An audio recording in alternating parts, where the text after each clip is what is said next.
Good morning, I'm Jess.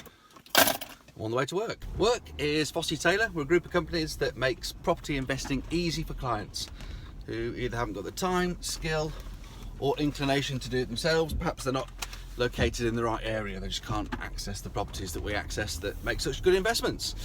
So I'm answering questions this morning. First question I've got from Simon is, what is the quickest way to build a property portfolio? And I have got 3 parts to that answer. So part 1, momentum. You've got to invest in a particular way. Part 2, property investing is a little bit like trigonometry, so I'll talk about that.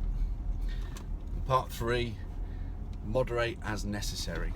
There's not one exact way. There's some maths behind it, but then there's personal preference that comes into it, and you know there's a definite I call it the yellow brick road of property investing. There's only so many properties that will do it for you and work, but there's more than one choice always, and it comes down to personal preference. So first off, momentum investing, number 1. I've already written about this quite a few times, and I've definitely done a couple of videos that touched on it. One particularly completely all about momentum investing.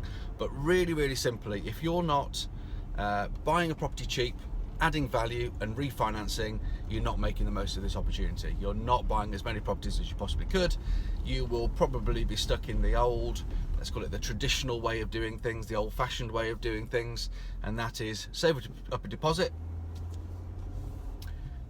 wait for the house value to go up, refinance maybe, or maybe just save up another deposit from your job and buy properties that way. It's slow, it's steady. I'm not saying it doesn't work, it does actually. If you do it consistently over your lifetime, you'll be in the top 2% of the population, definitely. But there is a better way. Instead of just saving up that deposit every time and reinvesting it the slow, steady way, waiting for the capital appreciation, which takes years, buy cheap, add value, take the money back out straight away. Momentum investing. So if you're not doing that, you're not doing it right.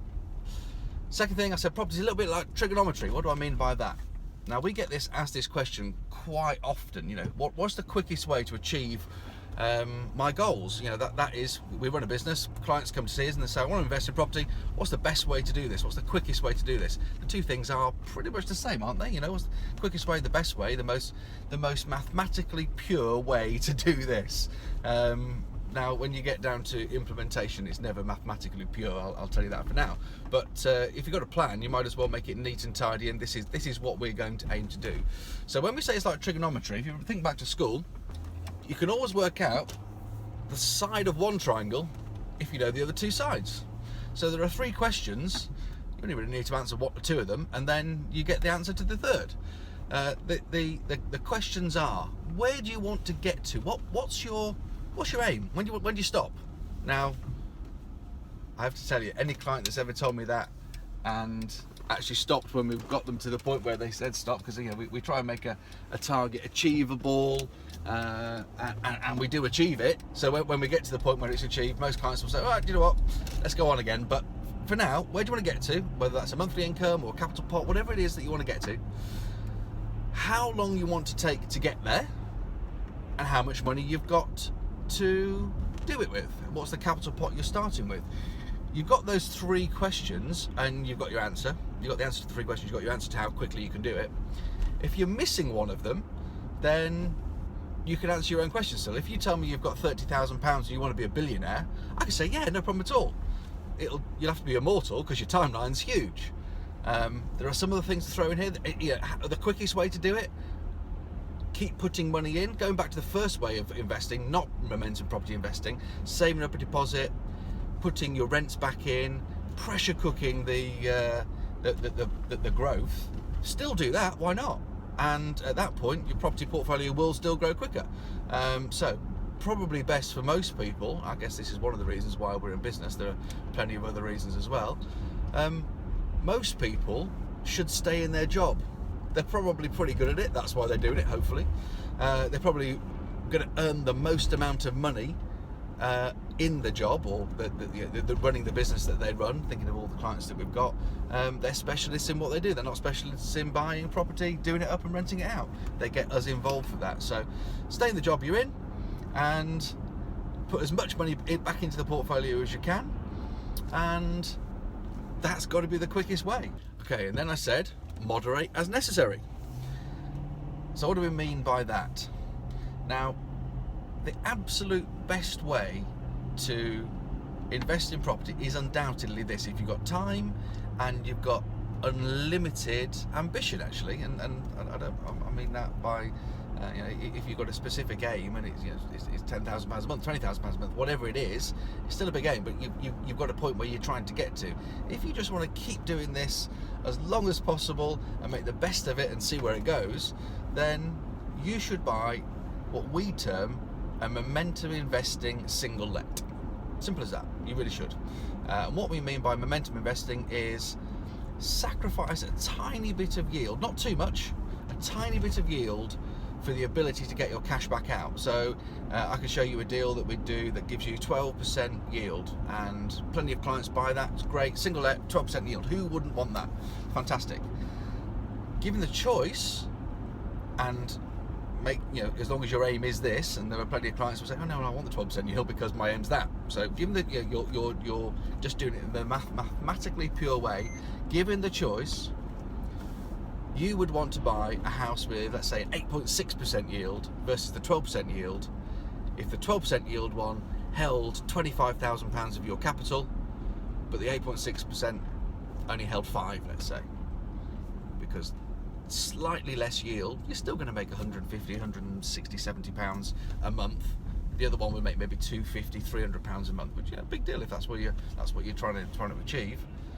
But if what you're trying to achieve is buying more and more and more houses, then you should take the lesser yield, tie up less of your money.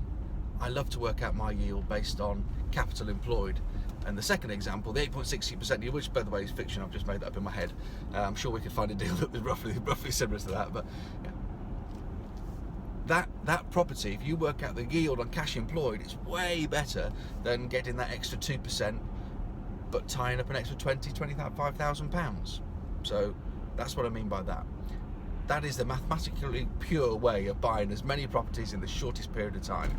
Then we say moderate as necessary, because if when you're thinking of this trigonometry triangle, and you're saying, well, do you know what, I just want to earn £5,000 a month, I don't want to own any more than 10 houses, and I want to get it done in the next 2 years, and I've got a pot of £300,000 because I've just released some money from my property, for my main residence, or whatever it is. Oh, by the way, I can put £10,000 every year in from bonuses and whatever else. You put that down on a piece of paper, it becomes obvious what to do. You don't have to keep going momentum investing for the next 20 years. You need to buy four HMOs and 2 singlets, or whatever it is that the plan is, and you're done, you're finished. Why would you not do that? Why, if that's all your aim is, that's your plan, and you know you can get to it, don't go messing around with it, just go straight in. It's a really nice conversation we can have with the client, and we always do this. What I can't stress enough is all of that stuff that we've talked about there is usually an hour, 2-hour conversation. You go away, get some information, we have probably another hour's conversation, just planning what it is that a client wants to do. So what I've managed to cover in 7 or 8 minutes is a much bigger conversation. It's personalised to you, and that's what we're specialised in doing. So give us a call, email us, or book on to one of our discovery days. I'm sure the IT guys, they'll put a load of little things you can click on and go to different web pages, but you can sign up. So have a go at that. Come and see us, ask us these questions and get in-depth detailed answers, and we will tell you exactly for you what is the best way to achieve your aim, to get to where you want to get and make your dreams come true. Thanks for watching. See you again soon.